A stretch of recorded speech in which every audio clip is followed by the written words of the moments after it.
Welcome to rapid Rasoi flavour. আজকের recipe ভেটকি ঝাল আলু বেগুন দিয়ে।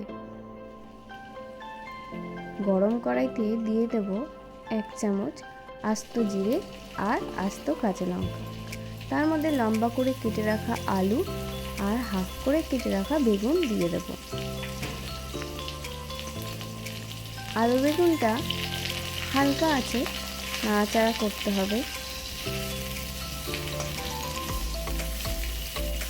ভাজা ভাজা হয়ে এলে এই আলু বেগুন এর মধ্যে দিয়ে দেব 1 চামচ নুন, 1 চামচ সর্ষের তেল, 1 চামচ জিরে গুঁড়ো আর আদা বাটা।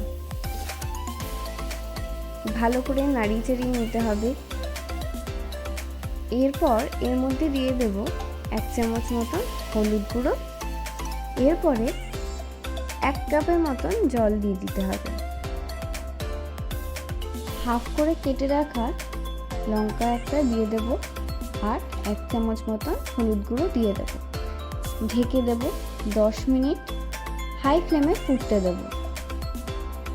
রান্না প্রায় হয়ে এসছে।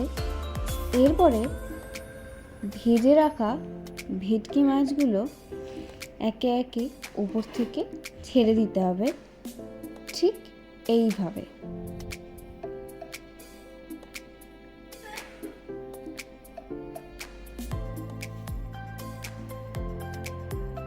ফ্লেমটা একটু মাঝারি করে দিতে হবে।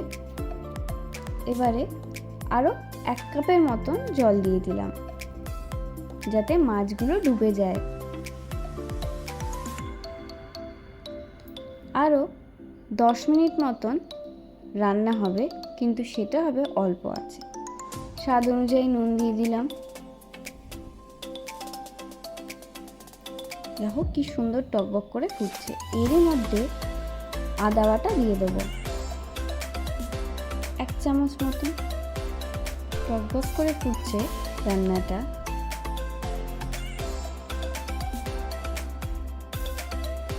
রান্নাটা প্রায় হয়ে এসছে। ওপর থেকে দিয়ে দেব কাঁচা সর্ষের তেল, যেটা এই রান্নাটার স্বাদটা একদম পাল্টে দেবে।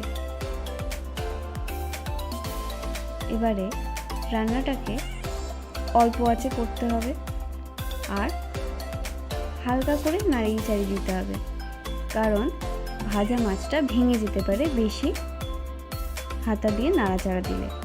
এর মধ্যে দিয়ে দেব 1 চামচের মতন গরম মশলা গুঁড়ো।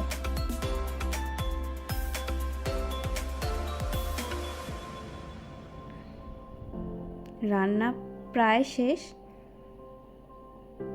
ব্যাস, আমাদের ভেটকি ঝাল একদম তৈরি। কেমন হয়েছে কমেন্ট করে অবশ্যই জানাবে কিন্তু। টাটা।